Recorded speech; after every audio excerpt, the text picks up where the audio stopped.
Hello, everybody. Welcome here to the Wine with Jimmy channel. Thank you for clicking by and welcome to a series on Germany. Very in-depth look at this area of Baden as part of the wine region series of Germany. So let's take a look at that. So Germany is split into three series, and series 3 on the wine regions. Here you go, 10 parts. We're on part 3, looking at Baden. This is the final video, which is free content. Everything after this is only available on my e-learning portal over at www.winewithjimmy.com. Lots of extra resources there as well to help you with your wine studies. So this video is specifically designed to help those of you studying the diploma for the WSET because it follows the syllabus very closely. It's also designed for those of you who just want to learn much more about a specific topic in wine. If you do have any comments, please do get in touch. Always great to hear from you about your experiences with the wines from Baden and the grape varieties like Spätburgunder, Weissburgunder, Grauburgunder, for example. So the German wine regions I've listed here on the right-hand side in terms of the 2020 production, and the way that I structure this series on the wine regions is from the largest producer to the smallest. So videos 1 were Rheinhessen, video 2 was Pfalz, and now we're on Baden, which comes in third place.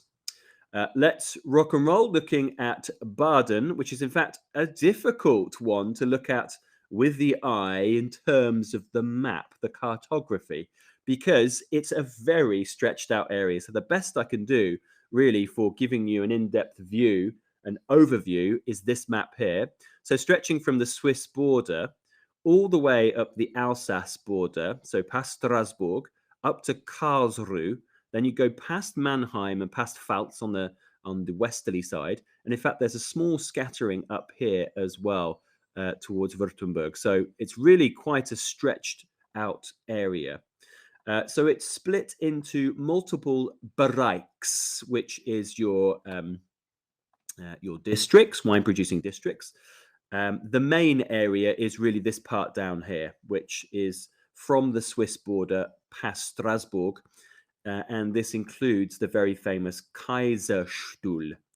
But I mentioned there are vineyards near Franken, there are vineyards near Württemberg, so up here, and there are vineyards even down in this southeasterly section on Lake Constance, or the Bodensee, which is just down here, this lake down in this southeasterly section.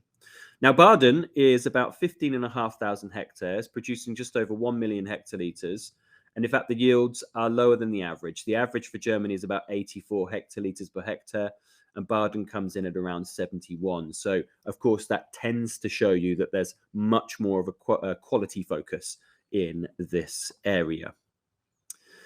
So as mentioned, there is that main area. So I have increased that. I have magnified that on the left for you, stretching from Basel, the Swiss border down here, up past places like Mulhouse in Alsace, the Kaiserstuhl, Freiburg, and then up towards places like Strasbourg. So this main area. Now, it's situated on the eastern side of the Rhine. You'll see that comes from Strasbourg here. That's this area just here.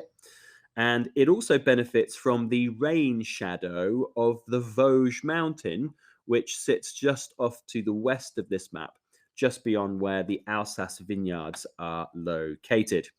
Now, this, coupled with the relatively southerly latitude for Germany, overall makes Baden Germany's warmest, sunniest, and equal driest with the Pfalz wine-producing region. So it's fantastic in terms of capability of producing high-quality wine. And there is a part of the Kaiserstuhl in the background, the King's Throne. We'll look a bit more closer at that very, very shortly.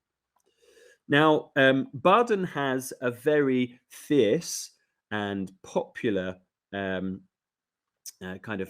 following for its red wines. It's very highly reputed for red wine production. However, 60% of the production is white. And that's very much a Germanic template, but we do have a 40% red, which really, of course, is the major following. Now, the warm and dry conditions make this area ideal for the production of high volume, inexpensive blends, and Müller-Thurgau is in fact the second most planted grape variety. And you've got to remember that many people will know this main area that we focused on, and they'll know that in fact red is very dominating in this area, but there are other parts around Württemberg, Franken, of course, which will have the white varieties more commonly. Baden has also been developing a reputation for Chardonnay, but more significantly, Weissburgunder and Grauburgunder. You'll see that Grauburgunder comes in at third place, just under 14%. All three of those often matured in oak. So Grauburgunder, Weissburgunder, and Chardonnay. Riesling only takes up a relatively small area in Baden, but there are some high quality, fuller expressions. Now, the key grape variety by a country mile, you'll see there with about a third of plantations is Spätburgunder, and it makes very interesting wine styles across the board.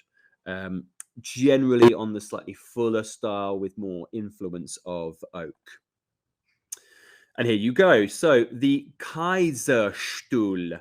So, of course, this needs some translation. It kind of means the king's throne or the king's chair, as this is a wonderful outcrop that looks very majestically over the Rhine Valley. And Baden is well known for its reds. And of course, this is leading the pack for Baden red wines. So you'll find complex flavors enhanced by oak aging for these Spätburgunders. And due to the range of geology and microclimates across all of the Bereich of Baden, you'll find diversity across the styles. But the steep south-facing slopes around the Kaiserstuhl, you see in this picture, which is an extinct volcano, produce the fullest bodied wines, with high alcohol complexity and smoky, ripe fruit flavors. I often find them quite savory. So you'll often find kind of an earthiness to them, leather and all those kind of tertiary elements, even when they are quite young. Other parts to look at. So this is actually very close to Strasbourg. This area is in the north part of the main area. So this is just north of the Kaiserstuhl. This collection here is called the Autonal that you see on your slide. Now, this is considered a bit of a cooler area, certainly because Strasbourg and then the Vosges Mountains, there's a depression in the mountains. So a bit more of a cooling wind comes through here, a little bit more rain as well. So this means that the wines from this area tend to have more acidity and more delicate fruit flavors in the Autonal. And then places like Tunnelberg as well. So this is an area actually just to the south of the Kaiserstuhl. And you'll see it around Gottenheim, Mördingen, and Tangen down here. So this is called the Tunnelberg. You'll see it written here up in that area. This is where we have a significant change in geology. There's a lot of calcareous soil here. And there's also the same in areas like Breisgau as well. The wines have more acidity, more delicacy. Again, there's that kind of purity, almost saline note that come through the wines, be it red or white, which is really quite fascinating. Okay, let's have a look at this region. There's Germany. We're going to go into Baden, of course, and Baden is that non-contiguous area spread out in southwest Germany, bordered by the likes of the Schwarzwald, which sits to its east, the Rhine and Alsace to its west. We're going to focus in on one of the most famous areas, the Kaiserstuhl, King's Chair, King's Throne. This is a very interesting area, really commanding beautiful views across the Rhine. And there are some wonderful steep south-facing sites on this extinct volcano. And it produces these wonderful, full, rich, smoky, ripe styles of Spätburgunder, the most famous, but you will find other varieties here too. We're now going to focus after this looking at the area of Autonal. Now, this is located towards the north and is naturally a cooler area for viticulture. So wines here that are produced in that area sitting to the east of the Rhine again is actually more kind of acidically fresh and fresh fruit in style. The next two areas, which is first of all south of Kaiserstuhl and then next to it to the east, is the Tunnelberg and also then the Breisgau area. Now, in both of these areas, you'll find more amounts of this calcareous clays, limestoney clays, in both the green area and the yellow part there of the Breisgau. Now, having such cold soils like calcareous clays, you'll find that the wines here are certainly much brighter, really elevated amounts of acidity in these styles. And then finally, way away, we go to Lake Constance or the Bodensee area, that red zone. This is where we find a small amount of vineyards, around 4 to 560 meters of altitude, some of the highest actually in Germany. And it's more famed for whites here. You'll find wines often called lake wine, and certainly Müller-Thurgau, Grauburgunder, and Weissburgunder here in this beautifully pretty part of the world. Quite famous because it's actually in Germany, but then bordering with the lake with Switzerland and Austria, which makes it a fascinating area. Well, there you go. I hope you've enjoyed that look at the Baden area. Well, that brings me to a conclusion of Baden. I hope you've enjoyed the presentation that follows closely along the syllabus of the level 4. If you do have any comments or questions, please do get in touch. Maybe you have been to Baden. Maybe you have tried significantly the wines of these Bereich and the Kaiserstuhl, for example. So please do get in touch. Make sure you click like and subscribe. And if you want to join me for part 4 and onwards, you'll need to subscribe to my Wine with Jimmy e-learning portal. You'll find the details for that in the bottom right of the slide currently. But until next time, I've been Jimmy Smith. Dankeschön.